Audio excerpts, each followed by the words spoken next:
Uma produção. Bruá!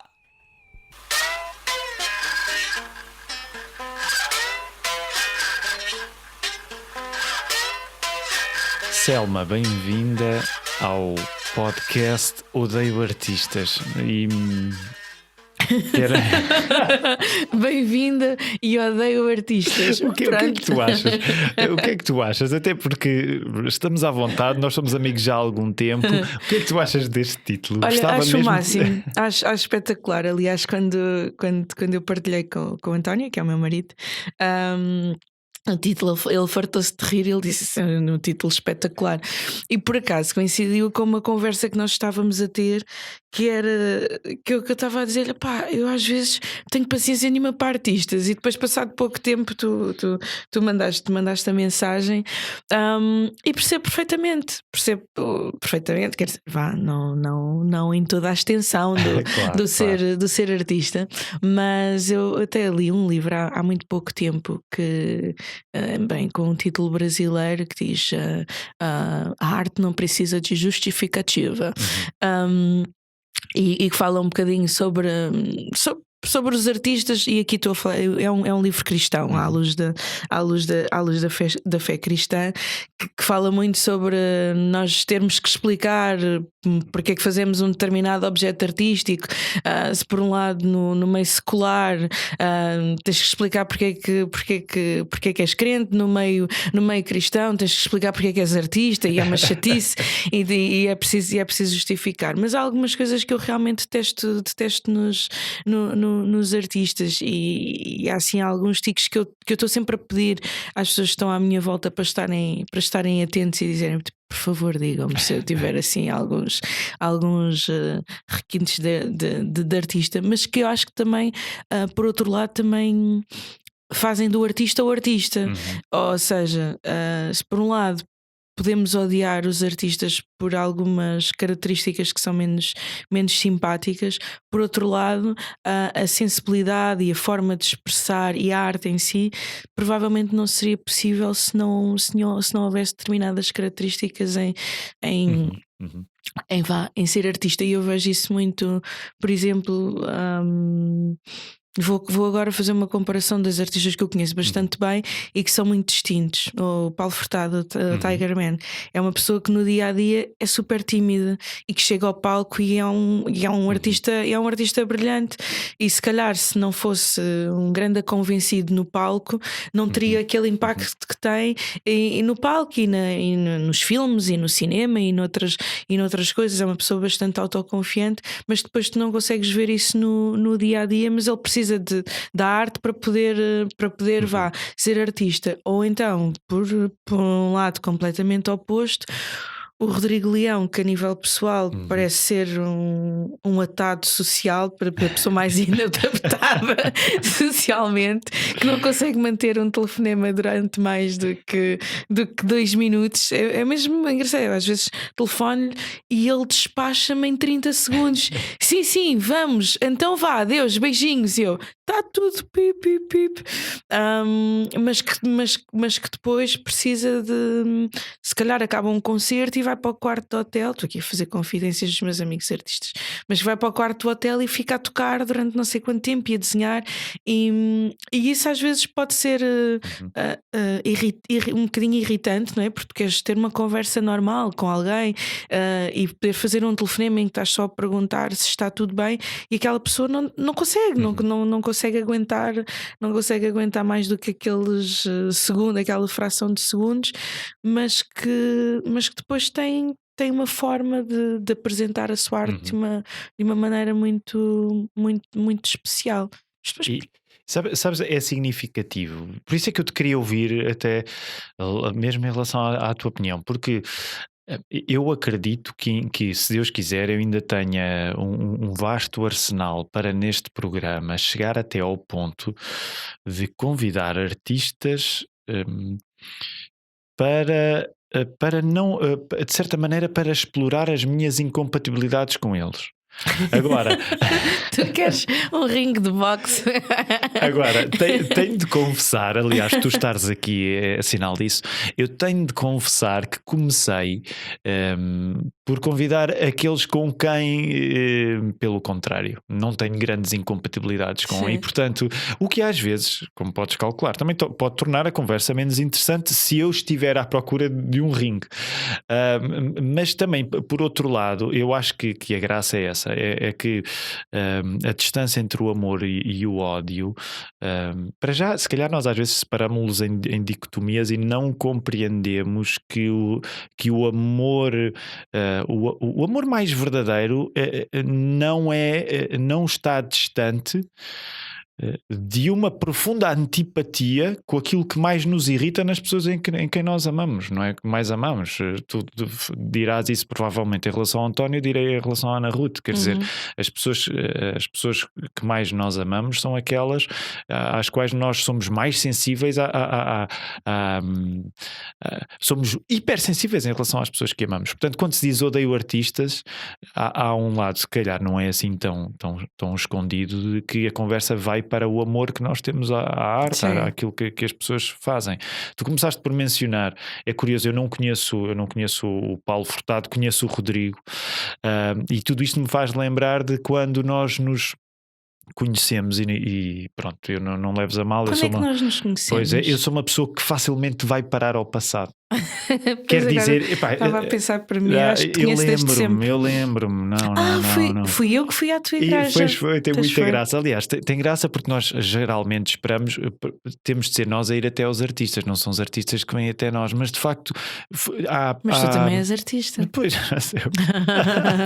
aliás, eu depois eu lembro-me que na altura agora não tinha bem presente, mas eu lembro-me que depois de tu dizeres assim meia dúzia de coisas sobre música, eu lembro-me que nessa altura foi uma altura em que a Flor Caveira estava super na moda e eu lembro-me de abrir o Y e de repente pensar, mas isto era aquele tipo daquela igreja onde eu estive lá no outro dia, e na altura pensei tipo, pois gente, ele deve ser assim um grande artista, super hipster. Isso, pois, se calhar foi a contrariedade que na altura tive de atravessar, mas isto foi alguns em 2007, 2008, e eu estou na igreja. Curiosamente estava com o Sami, até porque o Samuel Lúria, ele ainda não vivia em Lisboa, acho eu, na altura, e portanto quando vinha a Lisboa ficava em nossa casa, e eu estava lá com o Sami e de repente bate à porta uma jovem moça que eu imediatamente reconheci dos videoclipes dos Reagan.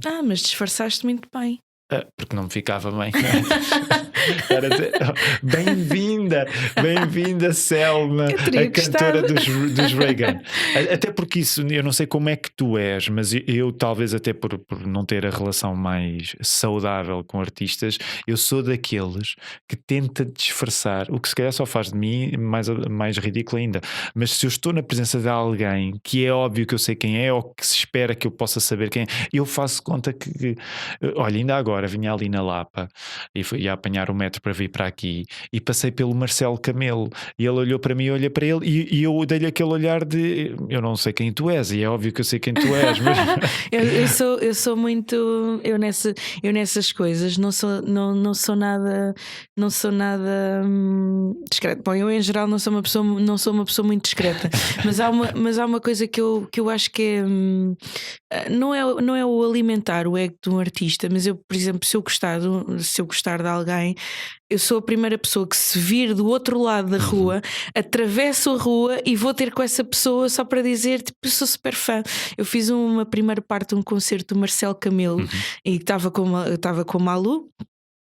E eu disse, e ela assim, muito querida, ela, vi o seu show, que legal, não sei o quê. E eu disse, eu disse assim, olha, vais-me desculpar, eu gosto muito daquilo que tu fazes, mas eu sou super fã do teu marido, podes-me ir apresentar.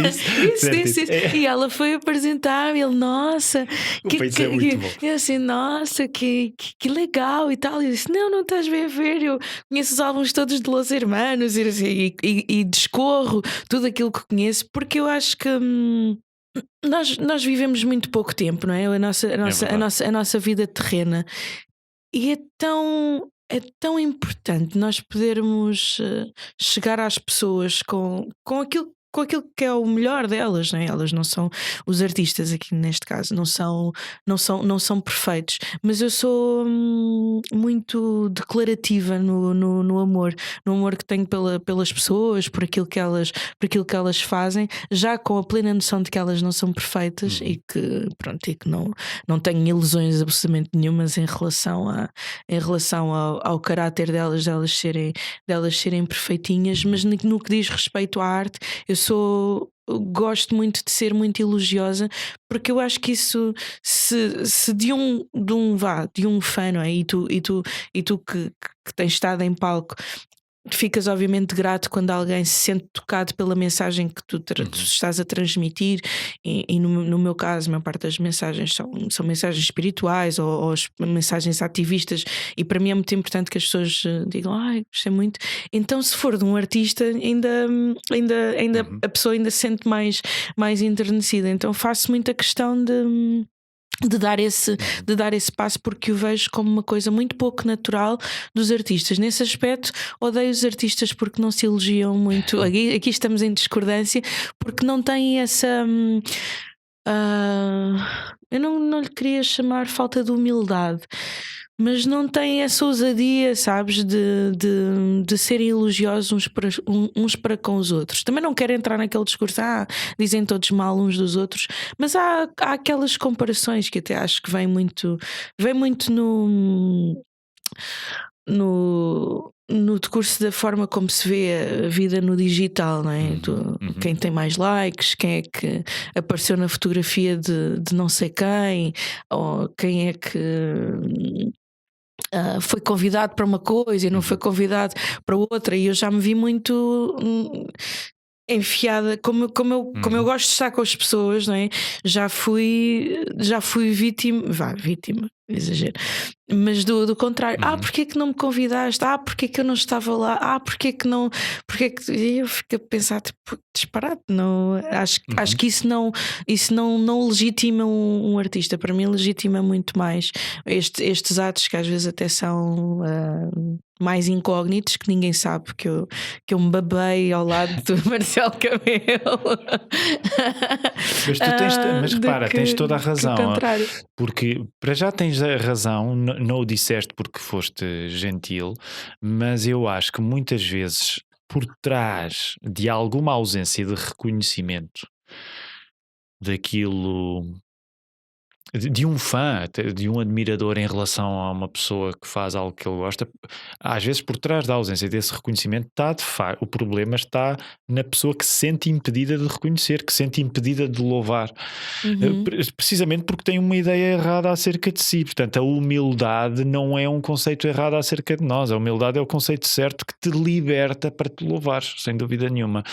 E sabes que ao longo dos anos eu tenho procurado isso, porque em mim, aliás, por isso é que é muito saloio. Eu vi o Marcelo e eu fingi que não sei quem ele é, não é?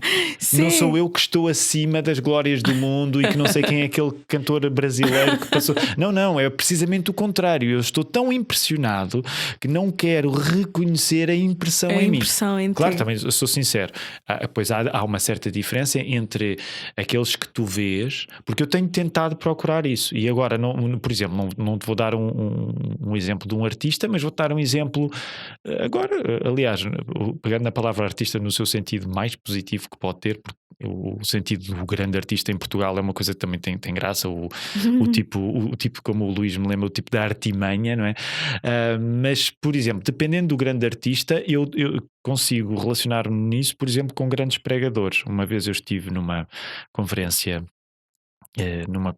europeia em Paris, em que estava o pastor Tim Keller a pregar, que é um dos meus pastores preferidos, e nós europeus, todos muito portanto, ao contrário dos Estados Unidos ou do Brasil. No Brasil eu tive essa experiência e também já estiveste no Brasil, mas em que o pessoal vai com tudo. É um bocado o oposto, que é um bocado o exagero, é tudo incrível, não vai com tudo. Maravilhosa.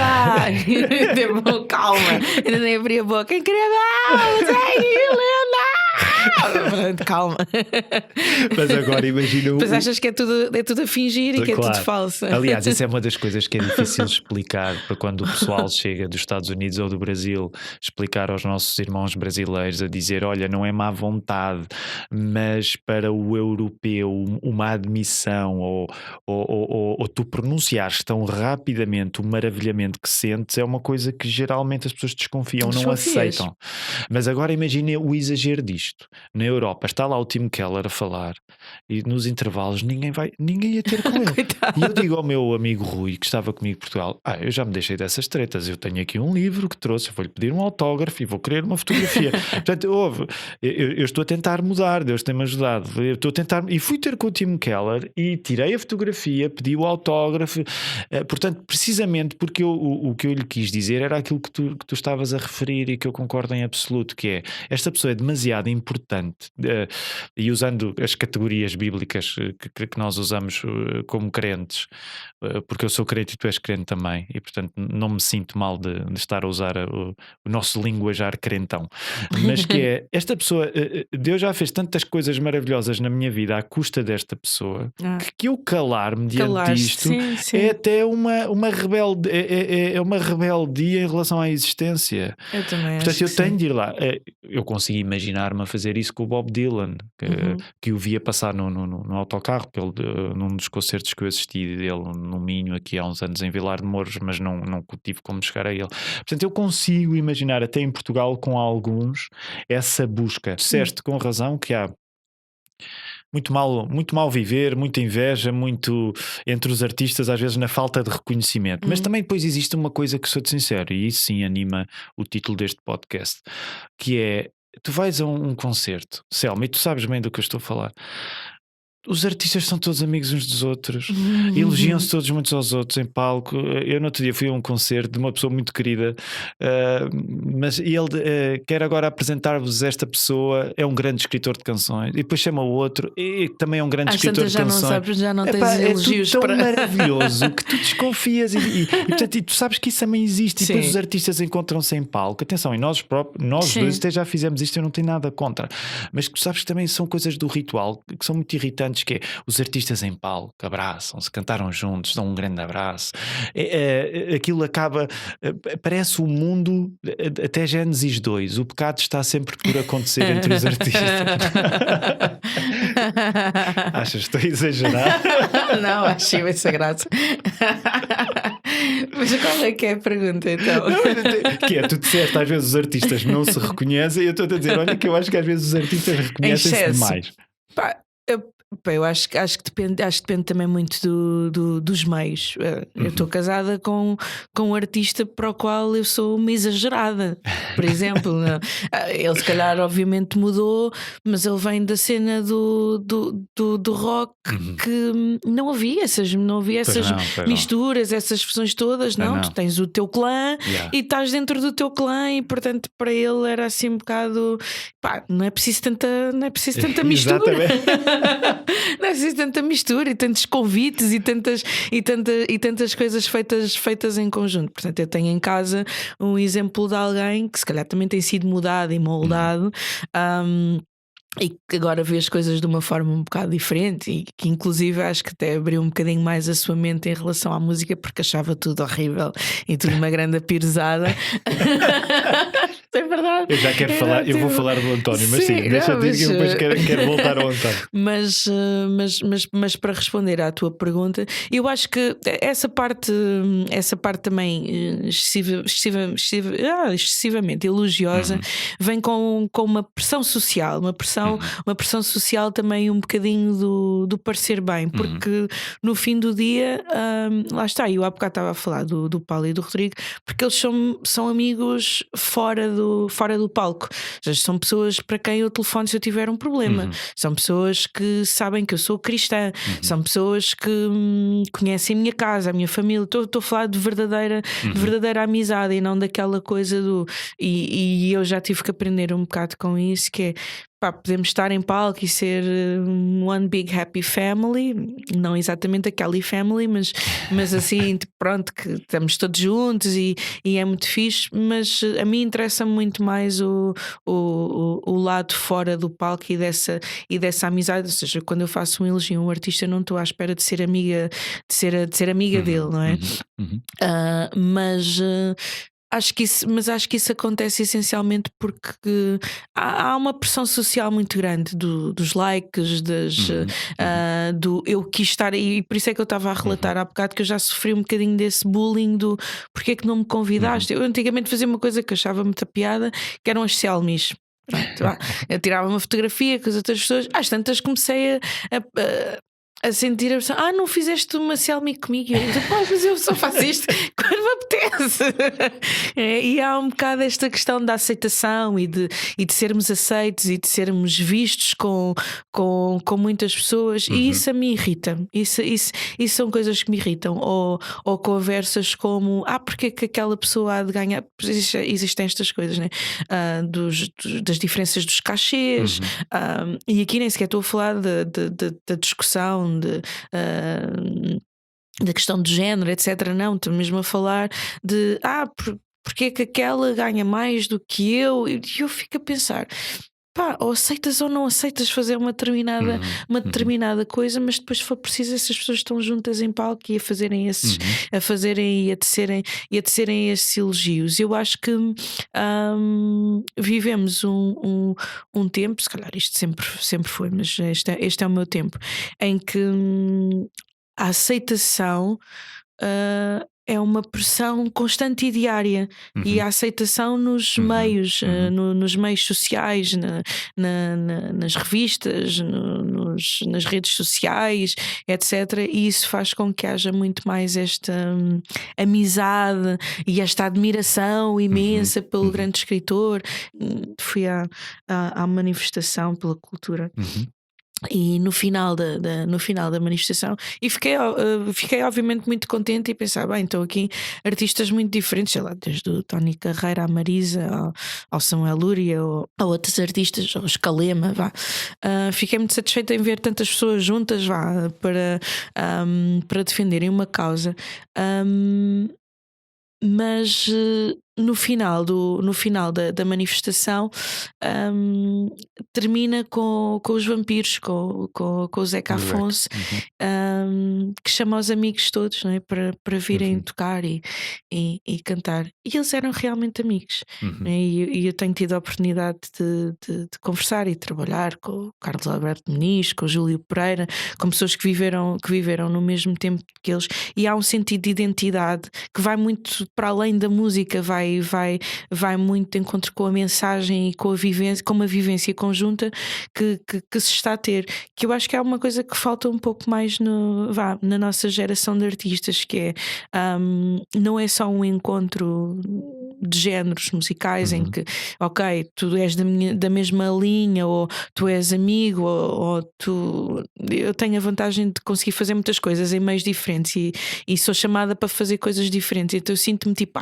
fixe, mas muitas vezes não sinto que haja uma identidade naquilo que é feito musicalmente e naquilo que é obra de arte. Dei aqui uma grande volta, mas não deste, estás completamente no assunto, mas eu acho que há uma grande pressão, e eu sinto cada vez mais desejo. Se antigamente era muito aglomeradora, não só de pessoas, mas eu aglomerava-me com muito mais pessoas. Neste momento sinto mais chatinha, sabes, em relação a com quem é que quero colaborar. Estou completamente control freak em relação às letras, às coisas que digo, às coisas que canto, porque se calhar às vezes custa um bocadinho, tipo, não estou ali. Pronto, porque é uma coisa humana e natural em nós, mas fico sempre contente em pensar, não, olha, tomei a decisão certa em relação a estas amizades que se fazem no meio artístico. E até que ponto, isto até porque eu te disse que queria também falar no António, mas até que ponto é que, por exemplo, estares mais interessado em haver, tu não usaste a palavra coerência, mas parte do princípio que pudesse ser usada, haver mais coerência entre aquilo que tu vais fazer musicalmente e aquilo que está lá escrito, ou a pessoa com quem estás a fazer, mas até que ponto é que isso de facto não é coisa mais rock and roll na medida, isto é a minha visão do rock, aliás eu devo já colocar as cartas na mesa, tu já me ouviste a falar sobre isso. O teu marido, o António, para muitos é conhecido como o Tony Fortuna. Aliás, eu que sou um adolescente e um jovem nos anos 90 e que já tinha a mania que era esperto, mas e não gostava de música cantada em português, havia uma exceção para uns quantos, que naquela época, nos anos 90, como te recordarás, a música portuguesa era praticamente toda cantada em inglês. E eu amava odiar todo esse pessoal. Aliás, a Flor Caveira em grande parte o impacto também teve por causa disso, mas havia umas quantas exceções. E o Tony dos Teddy Boys fazia parte da exceção, até porque eu os via tocar e eu disse, aliás, no primeiro dia que o conheci pessoalmente, como fã, fui logo dizer isso, prestar o tal louvor merecido, porque eu lembro de uma atuação, e já numa fase que nem sequer era a fase mais selvagem do Estédio, mas que eles tocaram na FNAC do Colombo, e aquilo, rock and roll a sério. Eu nem queria saber, eu com eles até não quero saber que eles cantem inglês, isto é rock.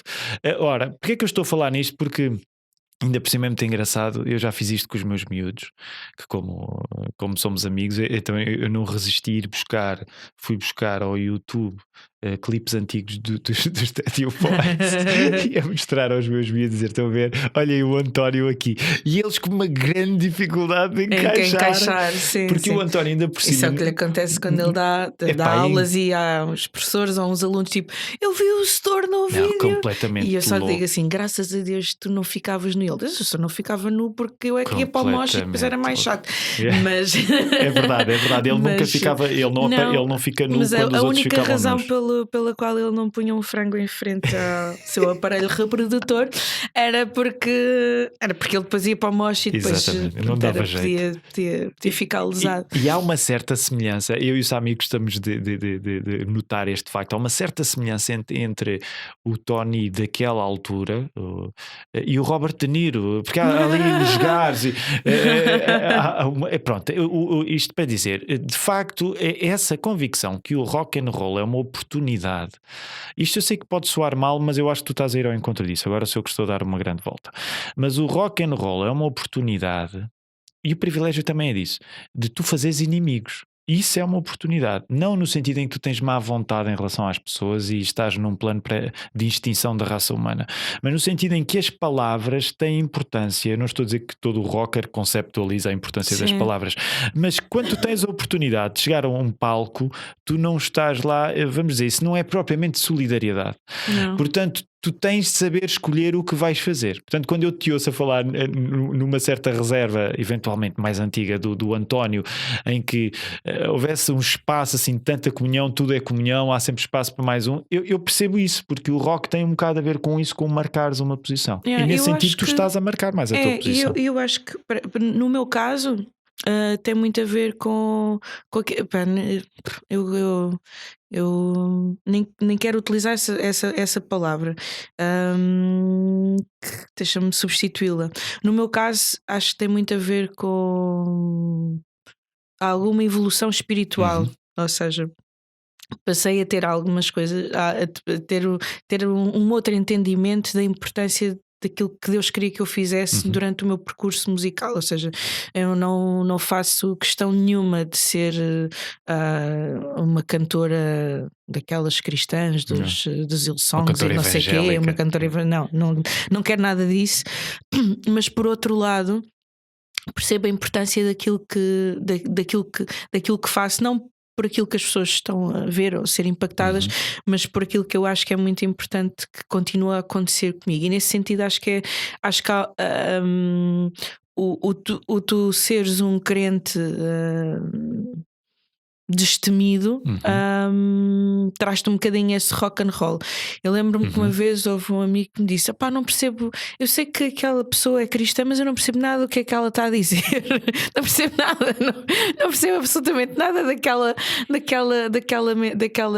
mensagem. E eu disse, nem citei, a arte não precisa de justificação, não é? Porque às vezes também as pessoas querem que a arte de alguém que seja cristão seja toda muito explicadinha, muito esmiuçadinha, e não querem ter o trabalho de refletirem, porque não o veem como objeto artístico, mas veem um objeto da sua própria satisfação espiritual. E eu acho que é muito engraçado, e vou fazer aqui mais uma inconfidência, que uma vez, já não sei se foi em 2004, os Reagan foram cantar ao Rock in Rio, e na altura tinham gravado um disco com o gospel, o Eclesiastes 1.11, e o Paulo veio ter comigo e ele disse: "Pá, não estou a ver nenhuma." Lá está, eles também não faziam questão nenhuma de serem amigos de outras bandas. E ele disse: "Pá, e a ideia do Rock in Rio é juntarmos com uma outra banda." E ele disse: "Pá, não estou a ver nenhuma que faça sentido a não ser com o gospel." Então engendrámos ali uma coisa e fizemos um concerto com 50 vozes do gospel. Pá, e não havia sítio para nós conseguirmos ensaiar que não fosse na igreja, então fomos ensaiar na minha igreja. E o Paulo, ele é uma pessoa muitíssimo bem educada, sabia que tinha umas tatuagens coisas que quando diziam: tu és do rock tens de esconder, tu tens de esconder. Mas ele tinha umas tatuagens que diziam "Straight to Hell." E assim, umas mensagens bastante satânicas. E estava um dia de sol muito quente, e ele tinha uma camisa de flanela que estava dobrada, e ele desdobrou e tapou. Porquê? Porque estavam os meus pastores na igreja e eu ia apresentá-los. E ele, pronto, quis ter algum respeito pelo local em questão. E eu lembro-me perfeitamente do Jim, que é o pastor da minha igreja, americaníssimo, e que já tinha dado as suas perninhas no rock and roll também. E o Paulo foi lá ter ele, tipo: "Eu sou o Paulo." E ele disse: "Eu sei perfeitamente quem é que tu és. Os cristãos também leem os jornais." E ele disse uma coisa ao Paulo, que na altura o Paulo ficou vermelhíssimo e pensou, tipo: "Olha, este a querer evangelizar-me." Mas ele disse assim: "Olha, daquilo que obviamente eu acompanho o teu percurso por causa da Selma, mas daquilo que eu consigo perceber, a forma como," ele disse, "a forma radical como tu apresentas a tua música e a tua arte, arrasta multidões como qualquer profeta. E no dia em que tu tomares uma decisão de teres uma vida com Deus, arrastas da mesma forma." Porque para mim é muito visível e importante perceber que tu és um homem de convicções, e quando uma pessoa tem convicção faz inimigos. E eu acho que passa um bocadinho por aí. E quando eu falava aqui de crescimento ou de alguma evolução espiritual, foi que eu passei a deixei de ter a ilusão de que provavelmente serei querida e amiga de toda a gente, como se calhar tenho sido ao longo do meu percurso musical, para perceber que se calhar nem toda a gente vai gostar de mim, nem toda a gente vai achar interessante aquilo que eu tenho para dizer, mas que a satisfação pessoal de ter um statement rock and roll no sentido cristão da coisa, me leva a um outro lugar, e isso para mim tem sido uma aprendizagem, e que gosto, e provavelmente fará com que algumas pessoas possam dizer, tipo: "Odeio aquela artista." Nesse sentido do que chatice, está para ali a... E sabes que isso esse elemento até de eventual surpresa, que eu acho que até esteve logo na primeira vez que nos conhecemos, e só para revisitar rapidamente, teve uma certa graça. Portanto, eu estava na igreja, as nossas igrejas eram uma ao lado da outra praticamente. e tu vais bater à porta, eu estou lá com o Sami e tu. Eu não me lembro dele estar lá. Ele estava. Aliás, lembras-te da igreja? Era minúscula, em São Sim. Domingos Benfica, em frente ao Hospital da Cruz Vermelha. Tu bates à porta e apresentas-te como, não lá está, não como a Selma artista, apresentas-te, olha, eu sou aqui da igreja, eu sou da Logos, e nós estamos aqui, olha, é interessante se nos pudéssemos conhecer e tal, até a nível da juventude. E portanto foi até uma apresentação, nesse sentido, nada artística, completamente virada para o facto, olha, nós somos irmãos na fé, portanto, e seria interessante conhecer-nos. E o Sami estava lá, e trocámos algumas palavras. Depois, curiosamente, é anos mais tarde que até no fundo vamos conviver mais no contexto da música que fazíamos, mas começou mesmo por uma questão das igrejas das quais fazemos parte. E nesse aspecto o teu percurso é sempre ele de facto há sempre um elemento de surpresa. Aliás, sabes, eu geralmente não tomo nota de muita coisa, mas eu vinha a pensar nesta conversa e há coisas que de facto, quando eu penso em ti, para já a questão do gospel não é estilo só, é substância, e isso às vezes é um pouco surpreendente. É claro que eu também mais à frente quero colocar uma pergunta, porque eu acho de certa maneira, o que é que tu sentes? As pessoas toleram isso em ti quando topam? Espera aí, isto não é só, não leves a mal a comparação que eu vou fazer, não tem nada a ver contigo, mas é aquilo que eu acho que os portugueses acham quando apanham uma cena gospel, entram no espírito de cabaré para o convento. Lembras-te do filme? Sim. Que é Sim, há uma cena de moda. O António às vezes ele diz assim: tu tens a vida muito mais facilitada porque as pessoas já sabem que tu és crente e comigo acham que eu sou só crente porque me casei contigo. E eu estou sempre a dizer, tipo, fogo, para mim tu és um exemplão gigante porque mas lá está, nós temos uma relação. Eu acho que as pessoas, não sei se toleram, mas eu sempre fiz muita questão de me apresentar como. Eu era engenheira, eu queria ser engenheira e comecei com o gospel, depois lá fui para os Reagan e fiz uma série de coisas. Mas a minha marca de cantora enquanto alguém que vem do gospel foi sempre algo que eu quis sempre manter muito visível. Aliás, conta isso, porque o teu percurso não é, tu não és uma miúda com uma educação religiosa no sentido em que não cresceste numa igreja evangélica, por exemplo. Como é que tu encontras Deus? Sei lá, através da música, mas eu, para já, os meus pais ali nem sei muito bem se entre ateus ou agnósticos, não me deram uma educação de todo religiosa, apesar dos meus avós. O meu avô era protestante, mas a minha avó católica, mas eu não tive uma educação de todo virado para a fé. E eu lembro-me de ter pai uns 12, 13 anos e de começar a estudar filosofia e de dizer à minha mãe: mãe, eu acho que Deus está a falar comigo. E ela, que disparate. A sério. E isto assim, por causa da filosofia ainda por cima. Sim, assim, que disparate. E eles, assim, meio pseudo-intelectuais, com muitas ligações ao comunismo, assim, um comunismo anti-religião. Eu cresci nesse meio com a minha mãe, chegou a ser espia, e portanto havia assim uma certa aversão, a tudo aquilo que fosse religião. Mas eu comecei desde muito cedo a sentir: isto é muito estranho, não sei o que é que está. Há algo que se passa aqui que ninguém me consegue explicar e que eu sinto como algo muito verdadeiro. Então eu disse à minha mãe: quero ir a uma igreja. E ela, olha que chatice. E então, a sério, então mandou-me. Eu estudava no Filipa de Lencastre, em Lisboa, e então a minha mãe mandou-me para a catequese na Igreja São João de Deus. E eu comecei a achar super interessante. A catequista ensinava-me o Novo Testamento, etc. Nunca tinha lido. Eu pensei tipo: uau, isto é incrível, a vida de um homem assim. Achei aquilo tudo muito, muito revelador. Pensei: porquê que nunca ninguém me tinha contado nada disto? Porque nós íamos ao teatro, íamos ver espetáculos de dança, víamos imensas coisas e nunca ninguém me tinha falado sobre Jesus. Eu não fazia a mínima ideia de quem é que era Jesus mesmo. pronto, sei lá, o Menino Jesus. Para mim era o Menino Jesus ali do presépio. E entretanto comecei a ir à catequese e eu gostava mesmo muito de ler o Novo Testamento, mas depois eu ia à missa e aquilo chateava-me imenso porque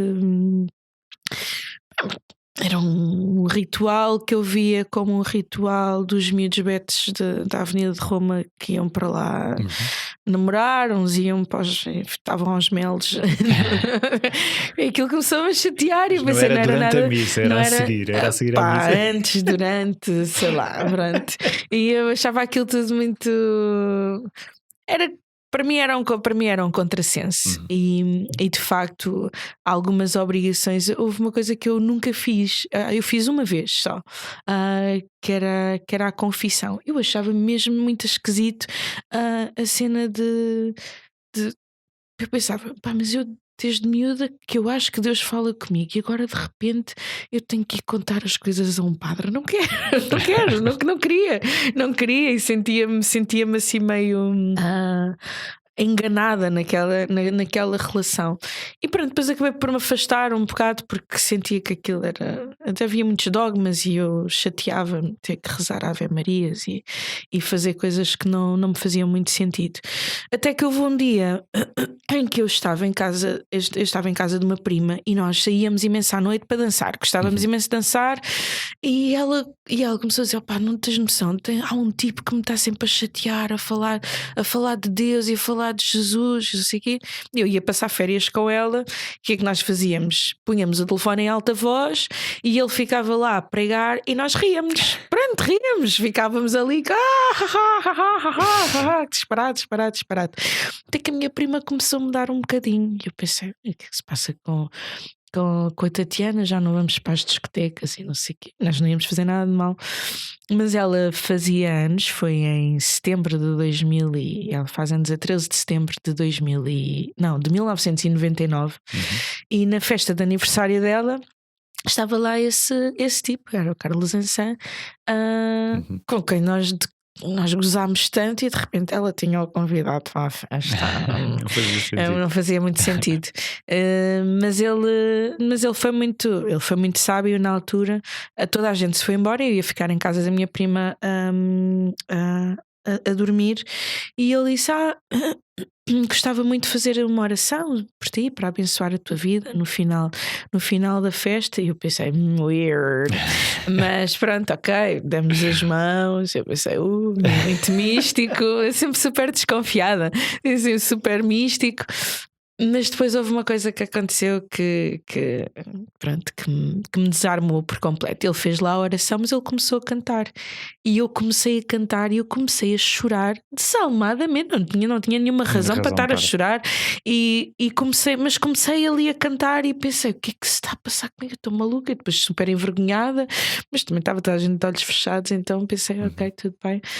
E ele depois disse-me: olha, gostei muito de ouvir a cantar. Eu estou a fazer um grupo de gospel que começa agora no final de setembro, gostava muito de convidar a fazeres parte. E eu pensei: epá, não sei, gosto de cantar e sempre me disseram que tinha jeito para cantar, mas fui. Pá, e no início achei super estranho. Até 1999 tinhas, que idade é que tens em 99? Em 99 tenho 18 anos. Portanto, tu nunca, a tua voz ainda era um instrumento por usar, tu ainda não tinhas. Não, gostava de cantar e às vezes devias ir aos Chuva de Estrelas, disparate.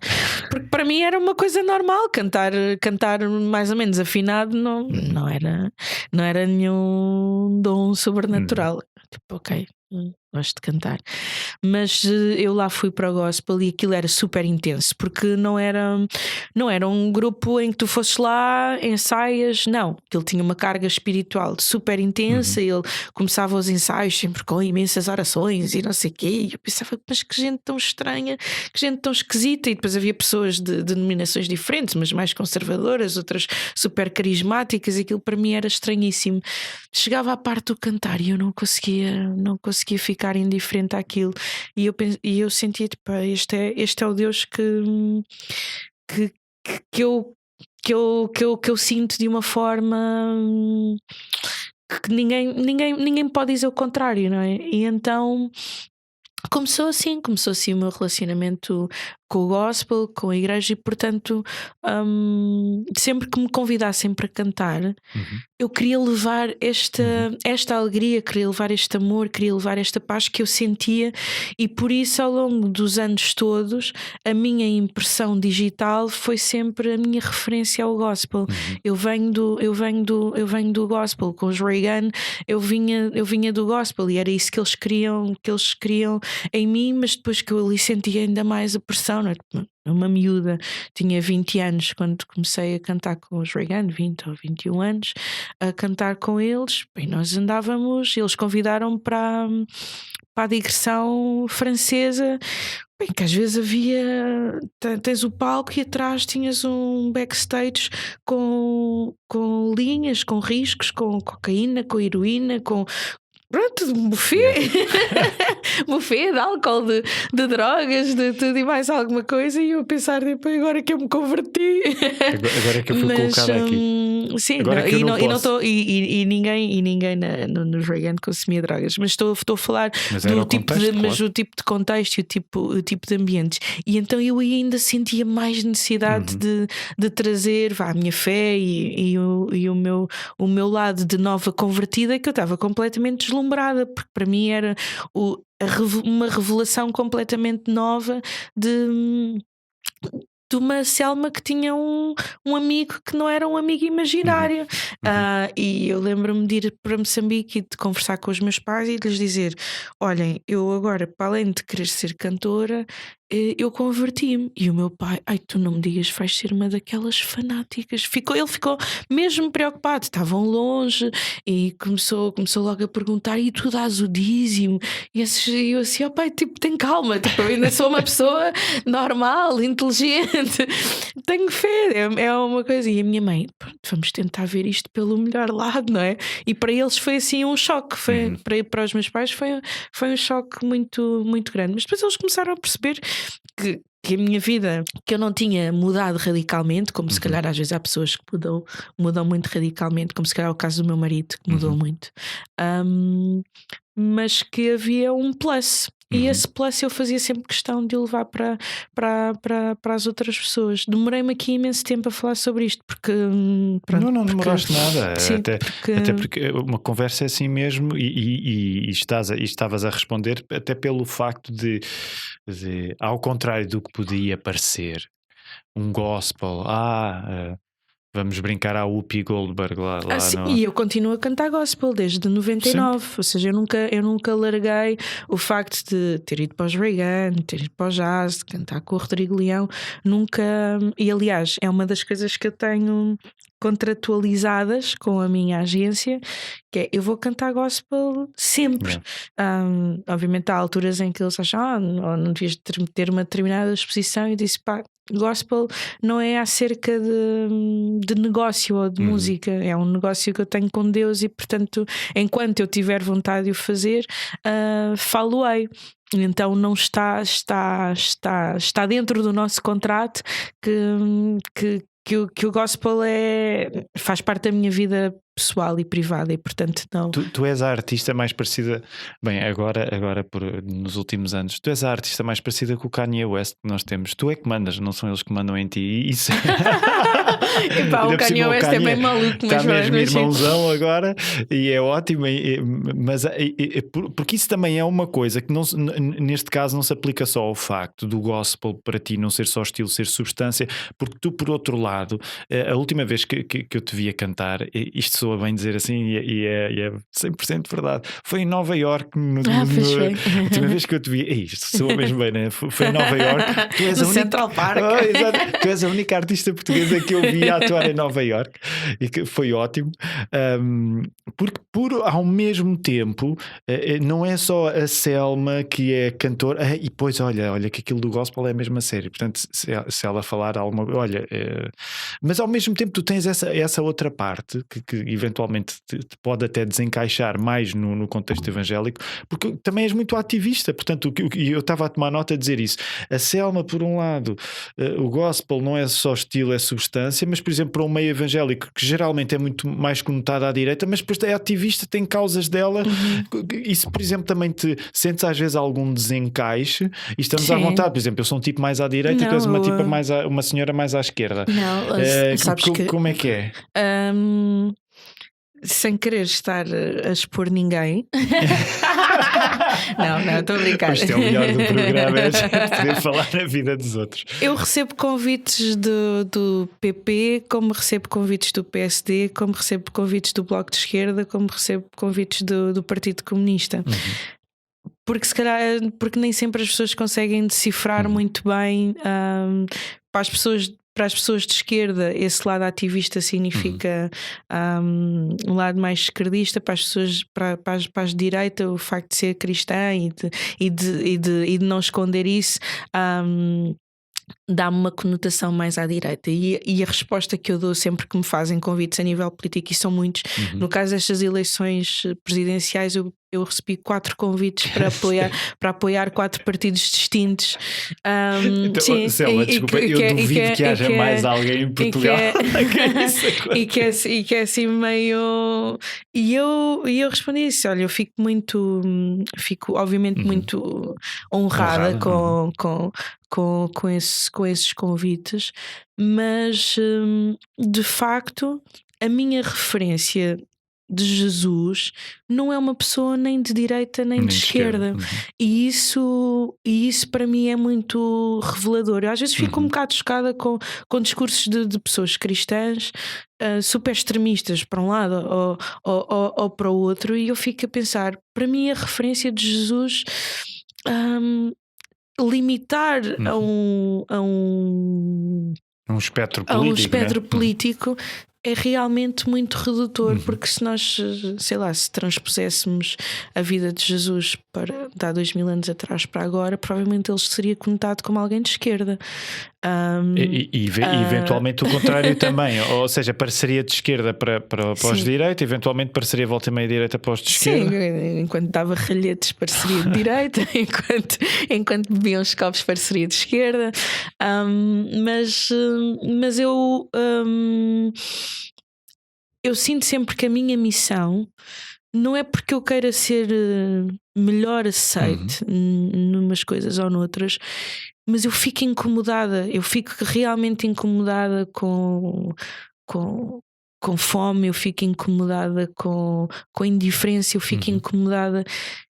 E eu penso muito na compaixão, não é? No amor de Jesus. E se eu sou uma artista e se as pessoas dão o mínimo de importância que seja, eu não utilizar essa visibilidade para poder ser a extensão desse amor de Cristo, para mim é desobediência.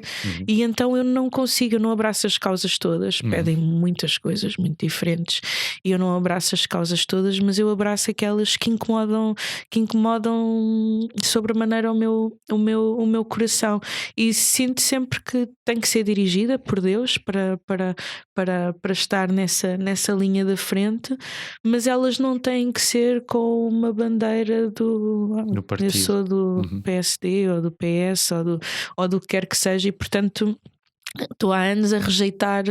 Pronto, já podia ter ganho aqui uma visibilidade muito grande, mas sejam questões de racismo, sejam sei lá, questões das questões de género, etc. Ainda no outro dia eu escrevi, eu, ao longo deste ano e ao longo da pandemia, tive o privilégio de poder escrever para a Gerador.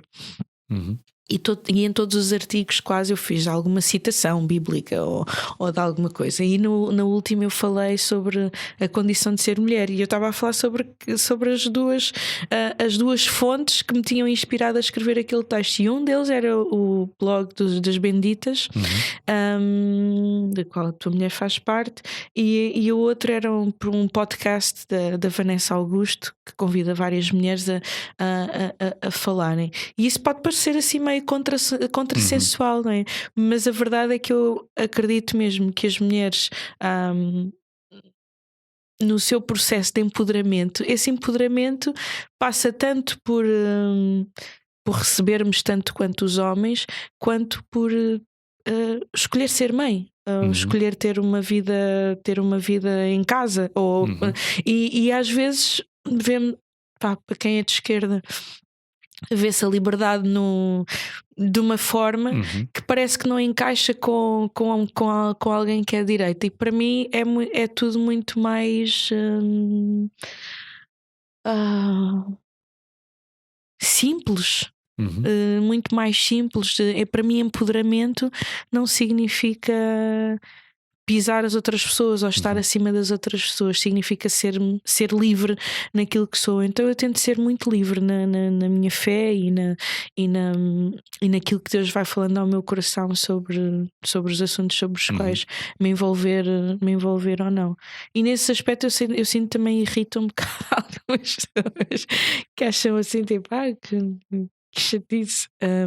Mas compreendes, aliás, hoje tornou-se um clichê, mas eu acho que é um clichê justificado pela realidade, no sentido em que também pelo facto de sermos todos, quer passemos mais tempo diretamente ligados à internet, quer passemos menos, mas a maneira como a internet nos liga, na maneira como nos ligamos uns aos outros, naquilo que hoje chamamos da polarização. E de facto, sabes que uma das coisas que eu acho que mais me inspira para fazer este podcast, mesmo tendo em conta o título aparentemente hate speech dele, mas tem a ver com isso, com o reconhecimento de que é tão fácil, e usando mais outra expressão clichê além de polarização, mas a questão das bolhas, não é? De cada um viver nas suas bolhas, e isto tem empobrecido a nossa capacidade de simplesmente conversar.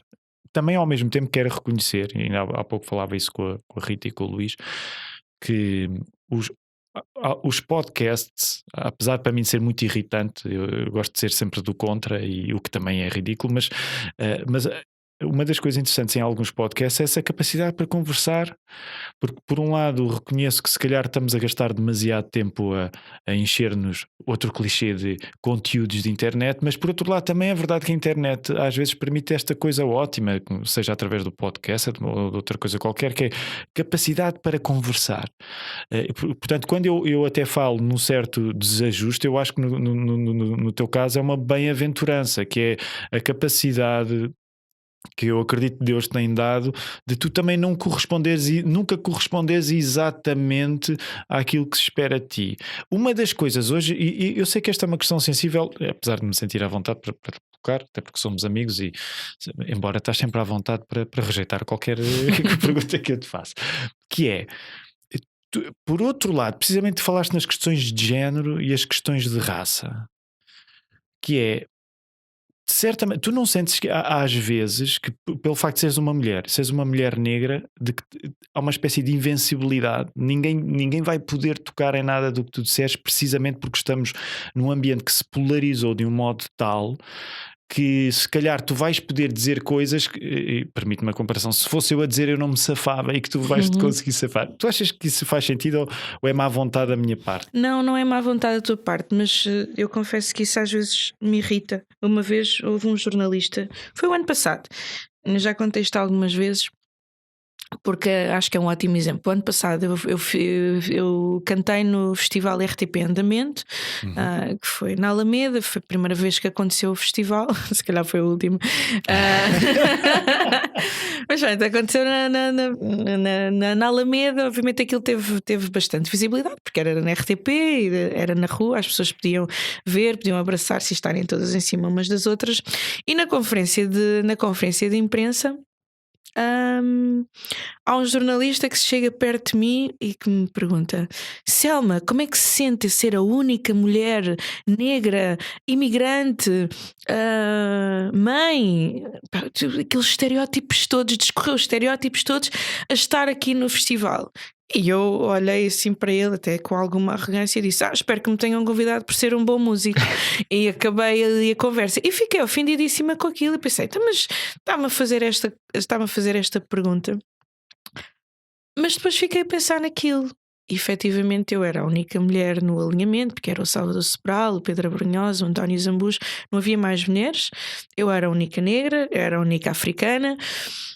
E eu pensei, eu não gosto de acordar e pensar que eu sou mulher negra. Não acordo assim. Eu não acordo em modo vamos lá, que eu sou uma mulher. Não acordo assim. Não, desculpem, mas não. Há pessoas que têm mesmo esta necessidade do vamos marcar hoje vamos marcar a diferença, né? Hoje a revolução. E a minha revolução é outra, né? E eu acordo, obviamente, todas estas coisas me tocam, não é? Até porque houve uma altura. O casamento com o António é um segundo casamento, e portanto, uma altura em que, para além de todos os rótulos, ainda era mãe solteira, divorciada, e portanto, que empoderada. O meu empoderamento não está aí, não é? O meu empoderamento não está nem em ser mulher, nem em ser negra, nem em ser africana, nem em ser mãe. O meu empoderamento está na forma como eu vivo todas estas realidades. Mas eu depois fiquei a pensar, ele tem razão naquilo que está a perguntar, não é? Porque eu estou aqui a marcar uma diferença e a abrir se calhar a abrir aqui uma oportunidade e abrir um precedente para outras pessoas que nunca o fizeram. E se calhar eu estou aqui só a preencher um número de clausos, mas se for, mas eu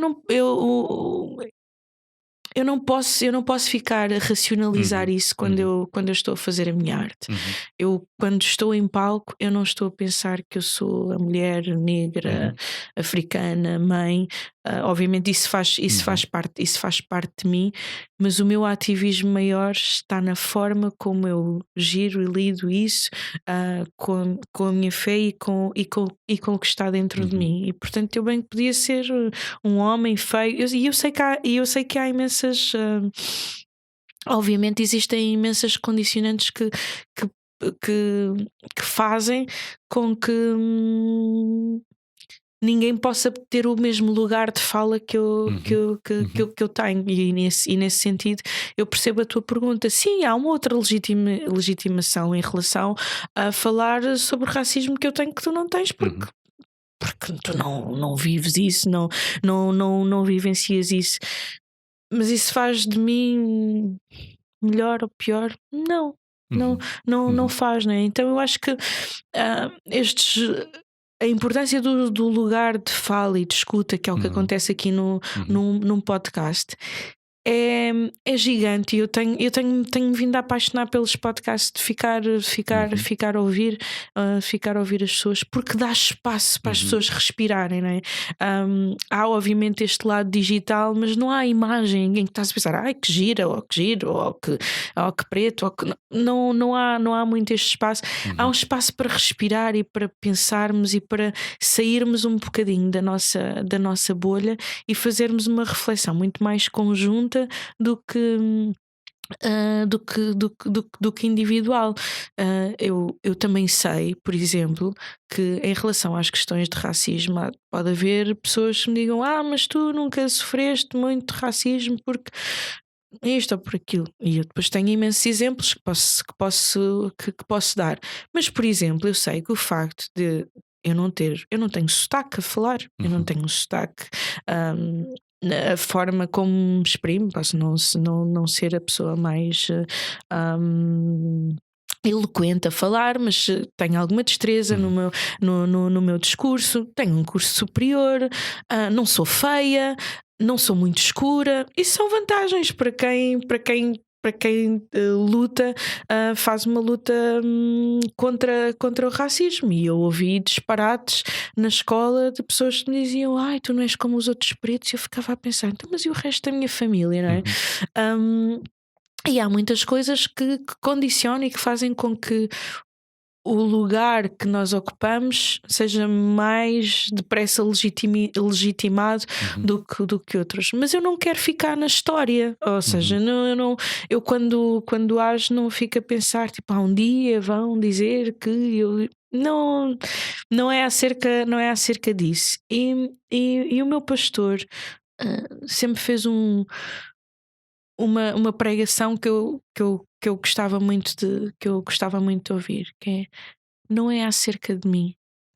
Não é acerca de mim. E muitas vezes a radicalização dos discursos, sejam à direita, sejam à esquerda, tem muito a ver com o nós pensarmos em nós e não pensarmos num todo. E então eu todos os dias, quando acordo, eu não fico a pensar: mãe, divorciada, casada, segunda vez, bem, negra, não. Eu tento acordar todos os dias e pensar: não é acerca de mim. E este é o meu modo de fazer as coisas e de pensar e de agir. E sabes, eu quererei achar que enquanto houver a oportunidade, por exemplo, para conversar assim, não temos de viver tão a cair num erro, a cair numa tentação que alimenta este espírito geral de polarização, que é precisamente também com uma perspectiva demasiado pessimista acerca dos tempos que vivemos. Porque eu acho que, de facto, por exemplo, uma das coisas menos interessantes acerca do tempo que nós estamos a viver é que, no que diz respeito, de facto, à discussão política, ela parece-me, também dependendo do contexto, mas ela parece estar muito extremada. Mas também é verdade, por outro lado, as pessoas também, provavelmente nós todos estamos a ficar mais cansados de gritaria e de berraria, e estamos também à procura de novas formas em que a conversa possa acontecer e em que essa surpresa surja. Por isso é que, nesse aspecto, ao longo desta conversa também faço questão de trazer tanto este elemento de surpresa, porque me parece que de facto é uma coisa que Deus tem dado na tua carreira. Uma coisa significativa para mim, por exemplo, nas tuas canções, e não estou a falar do último álbum, estou a falar de uma canção do álbum anterior, mas é a liberdade que tu tens para poderes falar naquilo que queres. E é engraçado que tu tenhas falado até quase num aspecto contratual. De facto, eu tenho de ser livre para dizer aquilo que eu quero. Não fraseaste desta maneira, mas isso para mim é a coisa mais importante, e que às vezes, honestamente, não me parece que a maior parte dos artistas tenha essa liberdade, ou sequer que a procura. Acho que até teme poder dizer aquilo que quer, tendo em conta a avaliação imediata, que pode ser negativa, que venha daí. Mas, por exemplo, tu tens um espaço. É verdade que às vezes também, dependendo da língua que estás a usar, não é tão imediato, mas um dos teus singles do disco anterior era, tu de repente estavas a falar de Satanás no diabo. Eu estava a pensar, quem é que mais ninguém, quem é que mais alguém em Portugal pode falar no diabo numa canção, e falar no diabo sem ser necessariamente de uma maneira caricata e isso é um gesto de, por um lado, grande liberdade, mas também de imensa responsabilidade, porque quando tu estás em palco, podia até dar-se o caso de seres daquelas cantoras que não fala muito, não, mas eu falo imenso. E fazes questão. Sim. Como é que é? Eu gosto. Que é possível? Eu às vezes digo assim nos concertos, eu digo: bom, eu sei que eu não canto em português, mas antes que alguém pense que eu estou a fazer algum voodoo, algum feitiço, vou explicar. Deixem-me explicar. Eu acho que é muito importante. Se as pessoas gostam e se estão receptivas e se compraram um bilhete para ir ver um espetáculo, ele tem que vir com tudo, tem que vir com toda a nossa verdade. O facto de eu cantar em línguas que não português, ou às vezes inglês, que as pessoas percebem, não é uma forma de esconder aquilo em que eu acredito. É só uma forma diferente de me expressar, e aí já tem mais a ver com o lado mais artístico, e também de ser moçambicano e de querer valorizar um património que não é conhecido. E por isso, para mim, é fundamental que as pessoas percebam o que é que eu estou para ali a dizer, não é?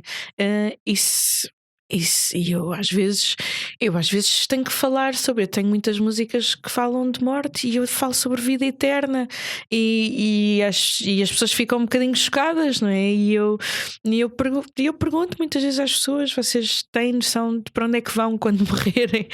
Acreditam nisso? Não acreditam? E falo não no sentido acusatório, nem até de evangelizar, mas de exprimir aquilo que eu sinto como a minha verdade. Eu acho que é fundamental não enganar as pessoas, e as pessoas saberem aquilo a que vão. E por isso eu não cedo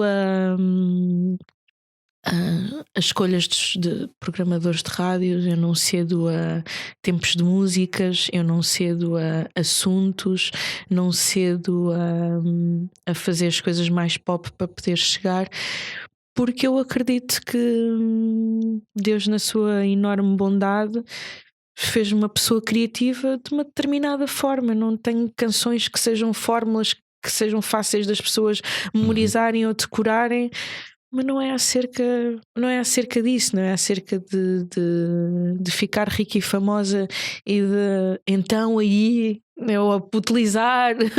Não é?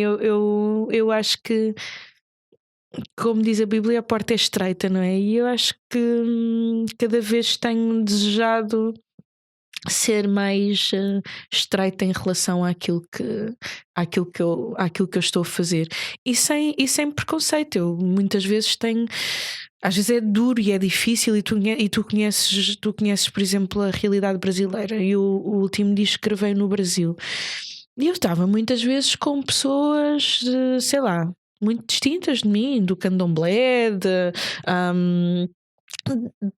sei lá, dos mais variados sítios e lugares, e que ainda por cima o Brasil é um país super extremado a nível religioso, pessoas tipo esses evangélicos e não sei o quê, a contarem as histórias do Arco da Velha, do cartão de crédito que pediam, tipo, e eu às vezes também ouvia assim, às vezes ficava um bocado chocada, que era ouvir alguém a pregar e de repente diziam: você tem que beber essa água de não sei o quê, não sei o que mais, porque é água abençoada. Eu ficava a pensar: oh meu Deus, não faças isso.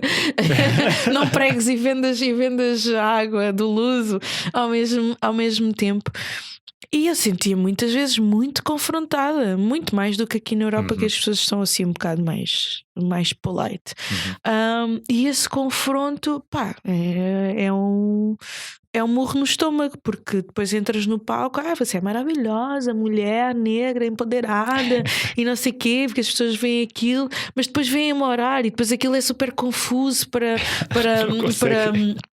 elas, e eu percebi que isto ia ser o resto da minha vida. O resto da minha vida vai ser esta constante luta e batalha de não me afastar e de estar onde Deus quer que eu esteja, da forma criativa com que for. Mas é duro, não estou à espera de facilitismos nem de facilidade. Por isso não vejo a minha vida profissional distinta daquilo que é a minha vida pessoal.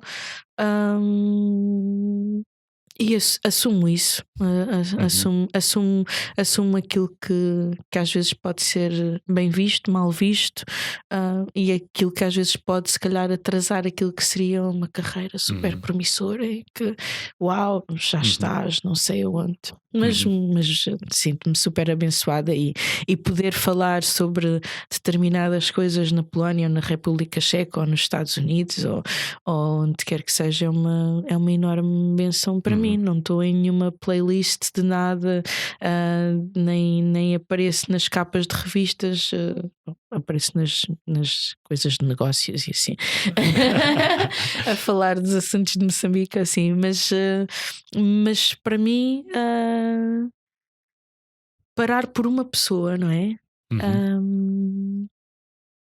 Para ela poder chegar a Deus é fundamental. E na semana passada eu e o António recebemos uma mensagem de um rapaz que era super fã do António e que me conhecia também da música, e nós estávamos a namorar e ele escreveu-me a dizer que no dia em que nos encontrou, e nós decidimos, o rapaz estava com ar altamente drogado, e parámos e tivemos a orar por ele. E primeiro tivemos a ouvi-lo, depois estivemos a orar por ele, e ele escreveu-nos a dizer que naquele dia ele ia comprar crack a seguir. E porque nós parámos para estar com ele, e não foi necessariamente por causa da oração, parámos para estar com ele, ele acabou por desistir e ir para casa, e que estava há 2 anos sem consumir droga, e que acreditava mesmo que tinha sido a parte de Deus. Deus tinha feito isso. se calhar se nós não fôssemos músicos e não fôssemos conhecidos, não teríamos tido a mesma influência na vida daquela pessoa. Portanto, uma coisa será sempre a extensão da outra. E isso é um grande privilégio, com toda a dor que isso tem. Selma, eu quero agradecer-te. Força, Rita. De facto, agora a pergunta que eu ia estás fazer com o microfone já na mão. respondeu. Não, força. Já respondeste, Selma. Ia perguntar-te se claramente não tem caixas em nenhuma caixinha, não deixas que te definam, não é? Mas alguma vez, por causa destas questões de estares associada a tantas ideias que são mais de esquerda ou mais categoricamente de esquerda, que as pessoas gostem mais de pensar nesse sentido, e seres uma pessoa com tanta fé e ser uma coisa tão aberta na tua vida, se alguma vez sentiste que deixaram de levar a sério por causa disso ou não? Mas já percebi claramente não, acho mesmo que se não. deixassem não ias deixar de prender por isso. Não, para já isso nunca me iria prender. E aquilo que eu sinto é, por haver alguma teimosia no meu exercício de fé e demonstração, é respeito. Sinto que as pessoas me respeitam imenso. E então, por mais que tenham um discurso contrário ou contraditório, o que eu sinto muitas vezes é, sei lá, imagina, às vezes eu estou com miúdas, uma editora da Vogue, outra são todas muito iluminadas e muito para a frentex. Uma vez eu lembro-me de estar no Uber com uma destas miúdas da moda, que ela disse assim: olha, Selma, eu sei que tu achas que por eu fazer isto ou aquilo que eu não acredito em Deus, mas eu acredito em Deus e eu gostava muito que tu falasses mais comigo sobre isso. E eu pensei tipo, desculpa lá, não fazia ideia. E às vezes é mesmo giro, porque o que eu sinto é que eu respeito as outras pessoas e depois sinto que elas me respeitam também, mas eu não largo o meu osso, eu não mudo o meu discurso por estar num meio tipo, fixe e não sei o quê. Uma vez fui a um jantar assim com uma série de artistas e sentei-me e pensei, fogo, Deus, também não era preciso tanto. E quando eu me estou a sentar, está um rapaz, tipo aquele pessoal é cristão, dos evangélicos e não sei o quê, que não sei o que mais. E eu, ok, está bem, vá. E eu, olá, eu sou a Selma. Ai, Selma, incrível. E depois eu sou cristã e dou o dízimo e não sei o que, tipo, mega discussão e assim, e não, mas saímos de lá bem, não é? E eu acho que tendemos a pensar ou a sentir que não há espaço para nos ouvirmos e temos que criar esse espaço para nos ouvirmos. É um bocado de criar este ringue de boxe, não é? Que tu estavas aqui a falar, que é super, que é muito edificante. As pessoas querem é fazer desse espaço um espaço em que não é possível ouvirmos uns aos outros, porque eventualmente todos nós iremos ser um bocadinho tocados e mudados e moldados ao ouvirmos uma opinião que seja distinta da nossa. Eu lembro-me também nesse grupo de pessoas havia uma rapariga homossexual e ela disse-me assim de coisa: olha, o que eles não sabem é que eu sou do PP. E eu pensei tipo, mas qual é que é o problema? Não é? Porque às vezes ela disse: o facto de ter uma outra orientação sexual não significa que as premissas que eu tenho em relação à forma como eu acho que o Estado deve funcionar sejam de esquerda. Não me identifico nada com isso. E temos muito estes preconceitos do não ao racismo à esquerda, não tem que ser, né? E pronto, mas não me sinto nada presa, mas não é fácil, não é nada fácil, porque as pessoas, quanto mais nós nos afirmamos isto ou aquilo, mais estamos sob escrutínio e tudo aquilo que dizemos é alvo de prova.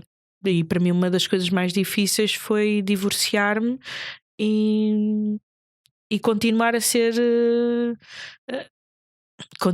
cristã. Não é que seja vergonha nenhuma na nossa sociedade, mas se aquilo para mim já era muito difícil, porque ninguém se casa para se divorciar.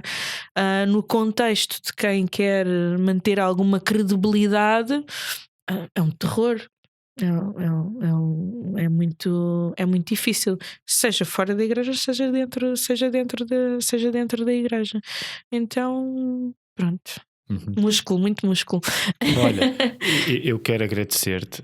Por um lado, sabes que tu estragas um bocado o retrato que eu gosto de fazer da música portuguesa, porque eu gosto de dizer mal das coisas e dizer está tudo errado. Podes dizer E mal. a Selma é alguém que estraga um bocado esta caricatura que eu gosto de fazer, porque tens sido para mim uma das coisas mais...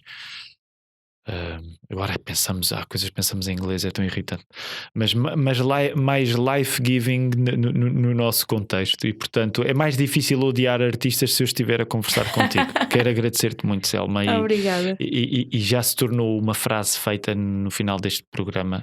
Este programa é uma grande fraude, no fundo, porque eu venho prometer mundos e fundos e acabo nos mesmos clichês dos outros, mas de facto o tempo para esta conversa fico sempre com vontade que ele depois continue para mais, e portanto é esse o desejo, que depois daqui em breve possamos voltar a estar a conversar. Estaremos de certeza, se Deus quiser, sem ser com gravadores, mas seria interessante voltarmos a estar a conversar com gravação novamente também. Tens de convidar o meu marido para vir cá. Pois tenho. Vamos a isso. Aliás, para terminar, ouçam, sigam o podcast Odeio Artistas em todas as plataformas digitais, e há uma conversa interessante, agora só a boleia do que a Selma disse. Há uma conversa interessante aqui há uns anos no YouTube, vocês vão encontrar se procurarem por fim de semana cheio na Lapa, e neste caso metam Tony Fortuna, mas vão encontrar essa conversa.